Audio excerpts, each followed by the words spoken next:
Hello, this is Robert Rickover at Body Learning, and today my guest is Cecile Raynor, who is an Alexander Technique teacher in Boston, Massachusetts. She's been teaching for almost 20 years now. She works with a wide variety of students, ranging in age from 7 to 77. And she also has a special interest in the connection between the Alexander technique and and an Alexander technique principle, sometimes called non-doing, and we'll describe that a little bit in a moment, and mindfulness. Cecile, welcome to the show. Thank you. Welcome, Robert. Well, it's good to have you here. I wonder if you could begin by giving our listeners a very short description or definition of the Alexander technique. Sure. All teachers have their way of explaining it, and often I explain that it's a mind-body approach to reclaiming effortless postural balance by freeing ourselves from harmful habitual patterns of body and mind. And I focus on the body and mind because it's not just a body thing. Right. Well, and of course, F. Matthias Alexander, who's the guy who started this work out 120 odd years ago, Mm-hmm. came to was almost forced into the conclusion or to an understanding that body and mind are really just two aspects of the same thing. Yeah. Um, yeah.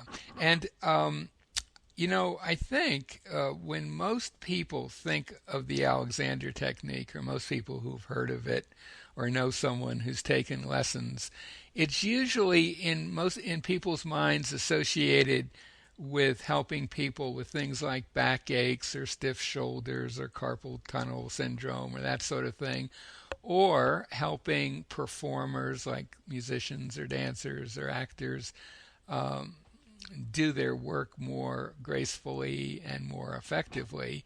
I don't think most people think of the Alexander technique, at least initially, as a tool for developing mindfulness.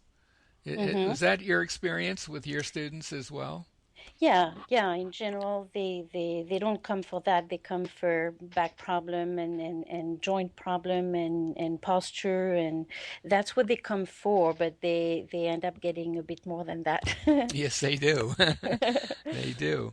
And maybe it would be useful to, before we get into how the technique relates to mindfulness, to talk about a term, a technical term used by Alexander people called non-doing. Would Hmm. you like to give a little description of what that means? Yeah, yeah. I mean, I know that when I trained, it seemed very difficult to get a grasp of what that meant. But by now, I think it's not really whether we are still moving or engaged with the world around us. Doing something in a non-doing way means without excess tension, therefore without mental or physical grasping. That's how I would define it in the first stage. Yes, doing things as simply and easily and, as you say, efficiently as possible, and not adding extra stuff to the Mm-hmm. doing. I wonder if you could. It might be helpful to give a very simple example of how someone might, what the difference between doing and non-doing might be from an Alexander perspective for take some simple activity like standing up from a chair or walking across the room. Mm-hmm.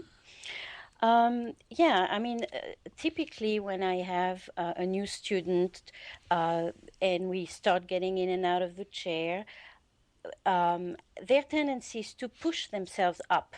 You know, Hmm. they'll push themselves up. Sometimes they might even use their hands, and sometimes not. But one way or the other, there's that's the muscles are like pushing or pulling or the skeleton up or in motion, and my experience is that that is absolutely not necessary.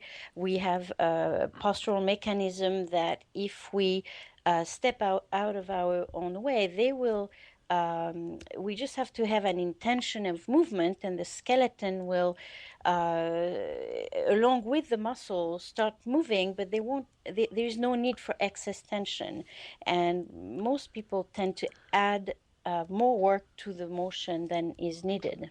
And I think that relates to what a person's preconceived ideas about what they have to do in order, for example, to stand up from a chair, Mm-hmm. that there's almost a certain level of tension that they have already decided is necessary instead of being in the moment and using whatever amount of work effort is needed at that moment.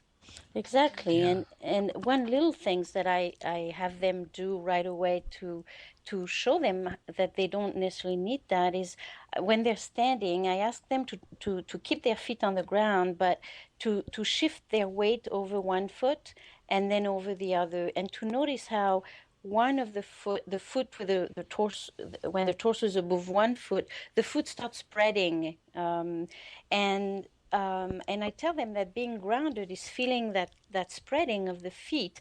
But I point out to them that when only transferring the weight above the feet created that, they didn't have to push against the floor to create that. And so I tell them that, getting up is something similar. You just transfer your weight above your feet, and that combined with the intention of movement, and it triggers the postural mechanism. People go up, and it's often that wow experience of a first lesson. Yes, yes. When someone notices that they can do something they've done zillions of times and they are Yes, suddenly doing it in a way that almost seems like they're floating. And of exactly. course, they're still doing some work, but they're just doing far less, and the work they're doing is more more appropriate for whatever is needed at the very second that work is taking place. Yeah, and Yeah. just to see that just in that with that way of thinking, the movement allowed them to have way more effortlessness. Then they realize they can keep going in that direction if they keep using their thinking through their movement, and so it's usually a good start.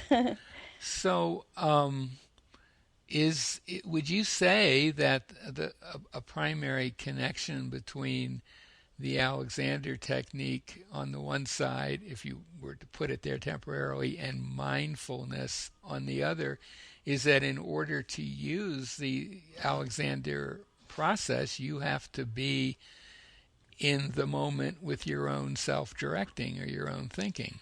Hmm.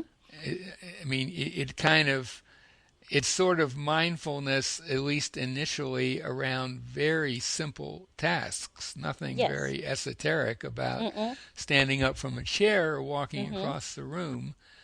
But I have a sense from reading some of the material that you've written Mm-hmm. that it's your general take on it that can then carry over into, let's say, bigger issues of Oh, mindfulness. absolutely. Maybe you could talk about that a little bit.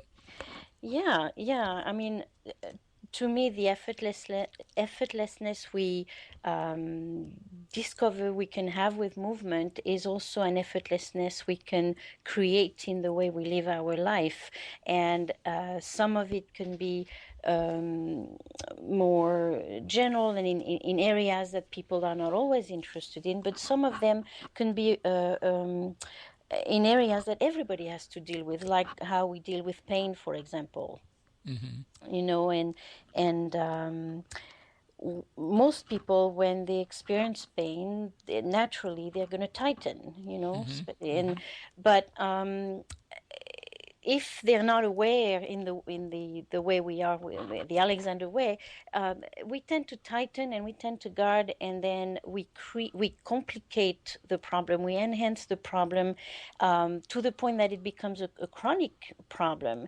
and just from that the tension created with the guarding and the fear of pain and all of that. So uh, becoming aware of all that, people have a choice. Then they have a choice of how next time they feel pain, are they going to fight with it, or are they going to be able to just notice that pain is not your our enemy.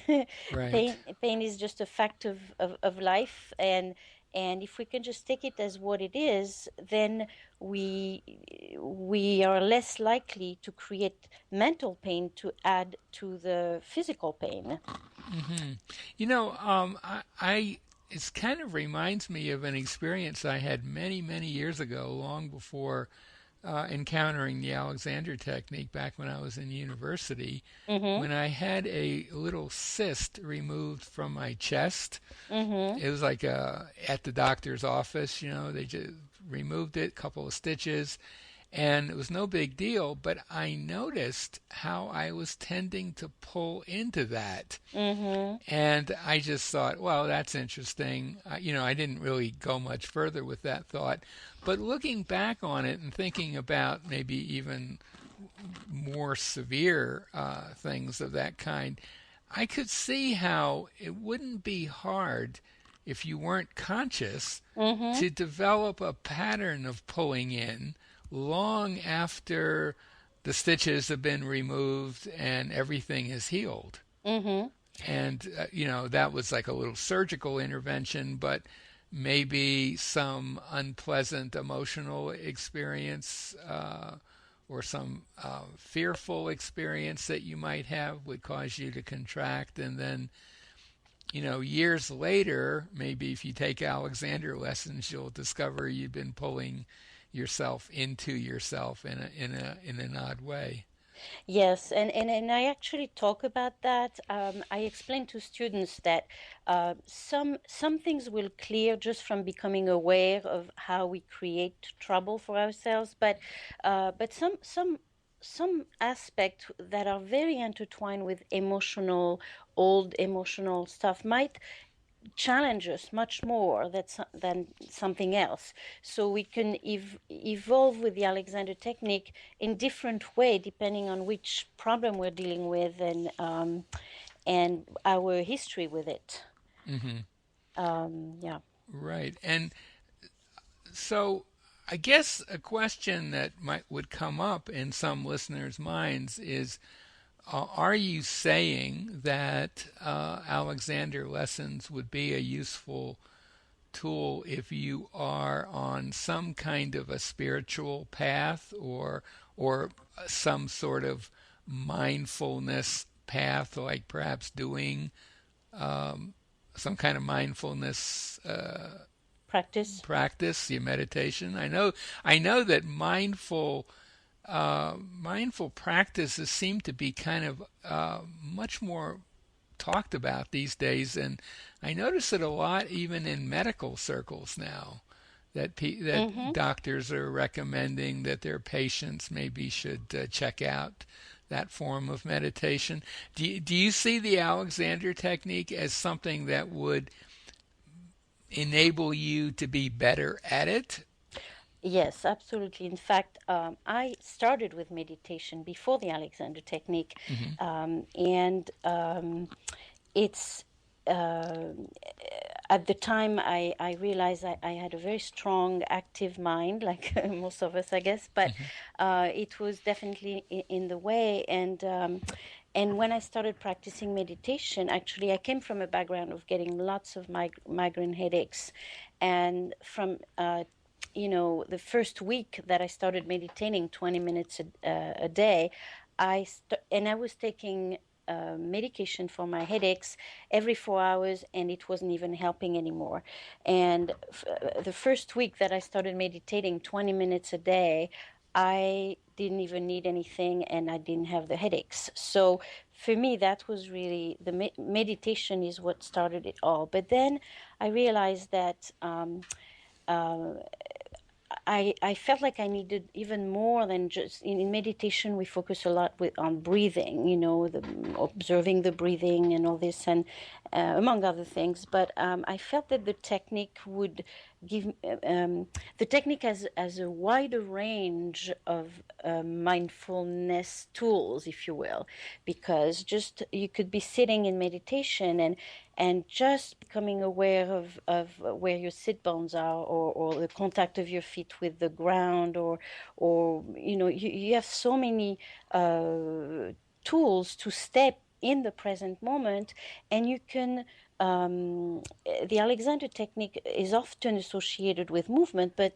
people forget that there's movement in space and there's inner movement, and you could be in a meditation pose which requires, and you're not moving in space, but you can release from the inside, you can expand into yourself while you're sitting there.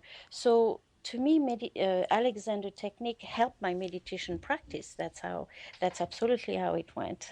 Yeah. Well, I mean, if you think about it, we are always moving until we die. Yes. Even if you're lying down and Hmm. doing nothing, there's all kinds of stuff going on inside you. Yeah, Hopefully, a little absolutely. bit of breathing and Yes. digesting and so on. Hmm. Um, do you, beyond say enhancing meditation practices or mindfulness practices, do you see any other ways that the study of the Alexander technique has that kind of carryover to our mental states? Yes. The Alexander technique helps us be more aware of whatever it is we're doing, whenever, and um, with um, with this practice of trying to witness the non-thinking part of our mind, which, in everyday life we are all involved with, that what the Buddhists call monkey mind, that mind that just doesn't stop. And in meditation, you discover that you can be aware of the non-thinking part of the mind, and so when you have that experience, it helps you practice what we call in Alexander inhibition when we are in our everyday life. When we're talking with somebody and they say something we don't like, instead of tightening, or even let's say we tighten, we're going to become aware that we're tightening, and we can choose to let go, and that's going to affect the interaction we have with that person. And so it really sips through our everyday life in very uh, the technique is both subtle and very powerful. And so the way that awareness, as it's developed, can seep into everybody's life is also very subtle and very powerful. And I've had lots of students who felt like the Alexander technique changed their lives, and I have students who went on to become teachers, and so it can really profoundly affect one's quality of life. Yes, and it probably worth mentioning that the Alexander term inhibition has nothing to do with the Freudian version of inhibition, Yes. which is, I think as Freud used it, it was about repression, and Mm-hmm. as Alexander used it, it's just about very gently saying no to stuff you don't want, but you're not trying to push it away. Exactly. You're just directing yourself gently in a different direction.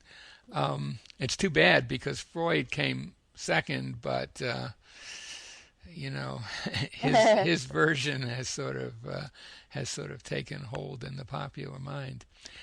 Cecile, is there anything we haven't touched on that you think would be useful to say on this general topic?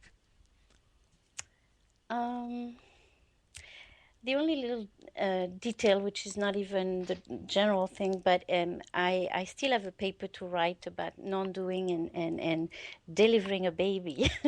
Ah, uh, yeah. yeah, because I have two sons, and I studied the technique in between the two, and the experience was incredibly different. And the main difference was that quality of non-doing and not and non-reactiveness. I feel like the technique is a way, it teaches us to respond to life instead of react to life.